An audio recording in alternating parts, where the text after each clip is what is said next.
We met right here. It was dark that night. Anthony LaFleur was the undercover informant who brought down the criminals running the village of Allerton. No comment. Mayor Randy McCallum. Was the mayor a drug dealer? Yes. Police Chief Michael Baxton. Was the police chief a crook? Yes. And Street Superintendent Ronnie Cummings. He said he was going to wrap up a gun to shoot and kill someone. All three of them owe their prison time to the moments they spent caught on tape with LaFleur.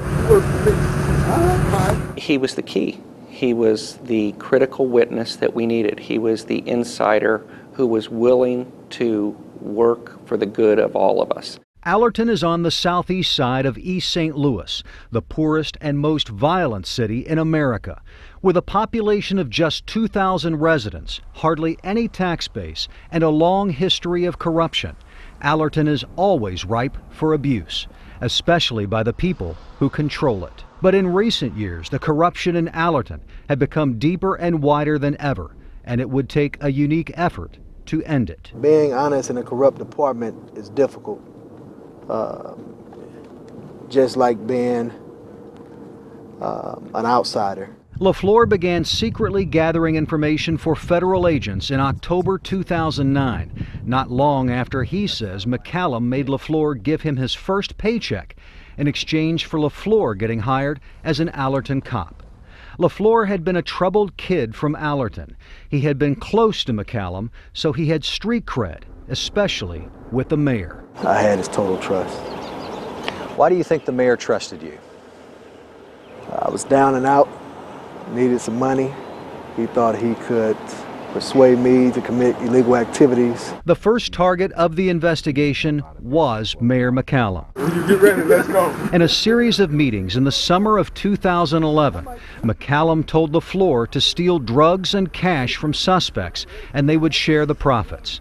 LaFleur says McCallum used some of the officers to target competing drug dealers so the mayor could eventually gain total control of the local drug market. He was the dictator. What he say goes. You know, he was John Gotti. The mayor? Yes. The mayor saw himself as a mafia boss of this community. Correct. McCallum proved it while he was under surveillance.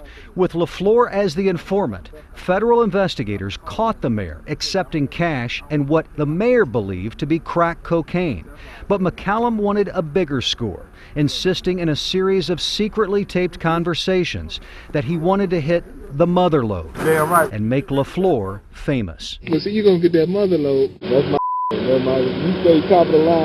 I'm going to make this famous out here. So never say nothing to nobody. This is our thing, man. Nobody. LaFleur was nervous, but he says federal agents walked him through every step, including attaching and repeatedly testing the recording devices until he felt comfortable doing it without them. I was a little nervous, but they walked me through it. And after that, I was like Mark McGwire hitting a home run after that, you know. Not that tough. It was just, you know, go along with the flow. A few months after getting McCallum, LaFleur put the hidden video camera on again, this time in the bathroom of the Flying J truck stop just 2 miles from the Allerton Police Department. After putting on the gear, LaFleur walked past the coffee pots and soda machines, got in his marked Allerton police car, Sitcom Allerton 2013. called the police dispatcher, and reported an abandoned vehicle. 2013, go ahead. I was just flagged down by a pedestrian. They advised that there's going to be an abandoned vehicle over on Lakewood. Gonna check it out. 2013, 10-4. A few minutes later, he reports the license plate to the dispatcher. Gonna be out of Illinois. Police Chief Michael Baxton arrives quickly, and as proof that LaFleur is no longer nervous, he laughs and cracks jokes with the target of the investigation. Crazy, man. Baxton falls for the bait. He calls the Columbia Police Department, which identifies the car as stolen, which means it's evidence in a criminal case. I think that's the key on the seat over there. Baxton tells LaFleur to get gloves. Hey, get your gloves on and open the trunk. Okay. Before LaFleur and Baxton arrived at the car, the FBI put 5 Xbox 360 video game consoles in the trunk. The total value of the gaming systems was around $1,500.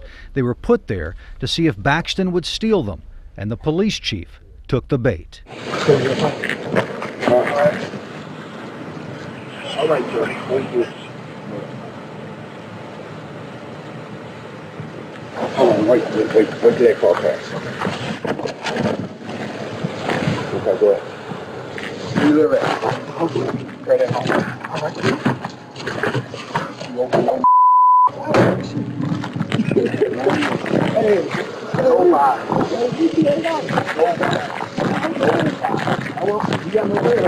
What were you thinking when all this is going on? My honest opinion, Yeah. I got him.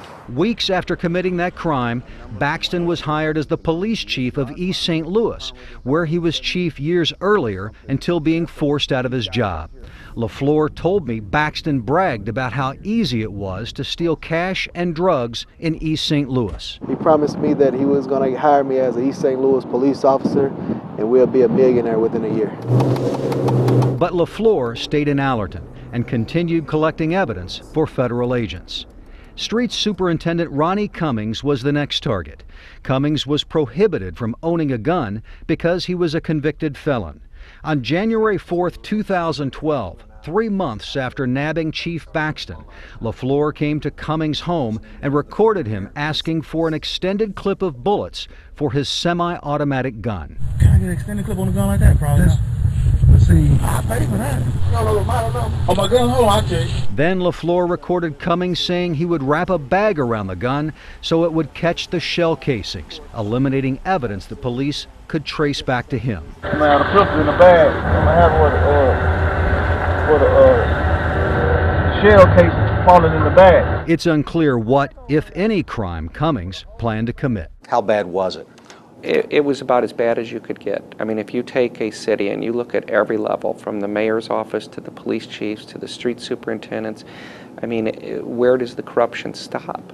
U.S. Attorney Steve Wigington says the evidence collected by LaFleur was critical in the corruption cases against the crooks that had turned the village government into a criminal enterprise. He's a hero in my book.